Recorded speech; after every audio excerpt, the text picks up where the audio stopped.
Gue punya temen, dia itu buka coffee shop yang di tanahnya itu kayak ada pohon yang ganggu pembangunannya di waktu itu. Dia coba berkali-kali nebang, tapi susah banget Nat. Sampai akhirnya dia maksa nebang itu pohon biar coffee shopnya tuh pembangunan bisa jalan lagi. Dan ternyata setelah dia nebang pohonnya, dia ngalamin kejadian mistis di coffee shopnya itu. Tapi ternyata kan di setiap tempat tanpa kita sadar ya ada gitu kan satu barang atau apapun yang gak boleh kita apa-apain. Karena bisa jadi ya barang itu atau benda itu ya keramat di tempatnya. Zaman-zaman udah beres covid, sekitar tahun 2022an awal, teman gue ini berencana bikin coffee shop. Sebut aja nama teman gue Rino. Dia tuh tahun lalu berarti kan ini kejadiannya, umurnya 23 tahun lah. Dia dulu kerja awalnya di salah satu agensi. Cuman pas di akhir tahun 2021 dia tuh kena PHK.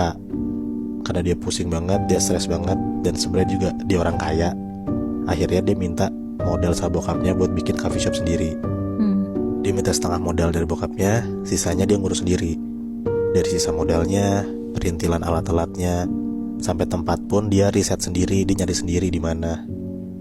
Nah, dia nanya juga tuh Nat, sama beberapa teman-temannya dia, kayak apa yang harus disiapin, dan siapa tahu ada rekomendasi tempat juga dari temennya, makanya dimintalah ke teman-temannya. Nanyalah dia sama salah satu temennya namanya Joshua.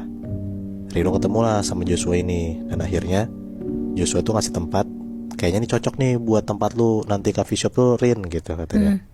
Dikasih tuh satu tempat sama Josh yang ternyata kayak mungkin 1-2 kilo lah dari rumah Josh.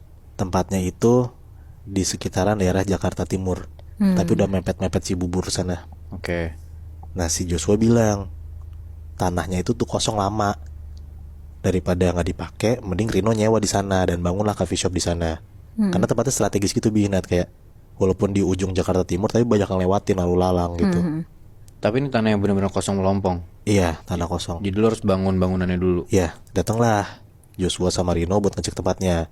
Pas nyampe tempatnya, awal tuh Rino kayak ngeliat kok hawanya serem gitu. Cuman dia mikir lah kayak, ya mungkin ini kan udah tanah lama banget, udah kosong, udah kayak banyak ilalang, banyak pohon ya, makanya hawanya tuh serem. Tapi singkat cerita, akhirnya Rino fix dan dia ngontak pemiliknya buat nyewa tempatnya, tanahnya itu. Bangun deh tuh coffee shopnya di tanah itu. Pas lagi bangun, pasti ya semua udah diberesin dong. Pohon-pohonnya udah ditebangin, ilalangnya udah dihilangin. Nah tapi ternyata ada yang ganggu pembangunan coffee shop si Rino ini. Nah tapi tukang yang ngebangun coffee shopnya Rino ini bilang ke Rino, ada satu pohon kayak posisinya tuh di rada belakang gitu coffee shopnya. Kayak itu tuh susah banget ditebang. Padahal tuh pohonnya tuh gede tapi gak gede-gede banget lebih Nat. Mungkin sekitar 3 meteran, lumayan tinggi tapi gak selebar pohon beringin yang gede gitu, enggak. Ya pokoknya lumayan lah ukurannya. Dan dia bilang ini tuh ngeganggu konsep si coffee shopnya Rino. Tapi udah coba ditebang, udah kayak digergaji berkali-kali, ditarik pakai tambang, si pohonnya tetap kokoh aja, gak jatuh sama sekali. Tapi Rino bilang ya kayak, ya mau gak mau ya gue harus nebang si pohon ini gimana pun caranya pak. Dia bilang kayak gitu. Ya karena di konsep coffee shop gue ya gak ada si pohon ini. Dia kalian berkali-kali sampai pada akhirnya dipaksa tuh sama tukang-tukang Rino buat si pohon itu hilang buat tebang. Dan alhasil hilang tuh pohonnya. Tapi gak tahu ya sampai akar-akar atau enggak. Tapi yang jelas setelah pohonnya hilang, tanah tuh langsung diisi kayak tekel-tekel gitulah, diisi sama bangunannya. Akhirnya udah tuh pohonnya hilang, mulailah pembangunannya.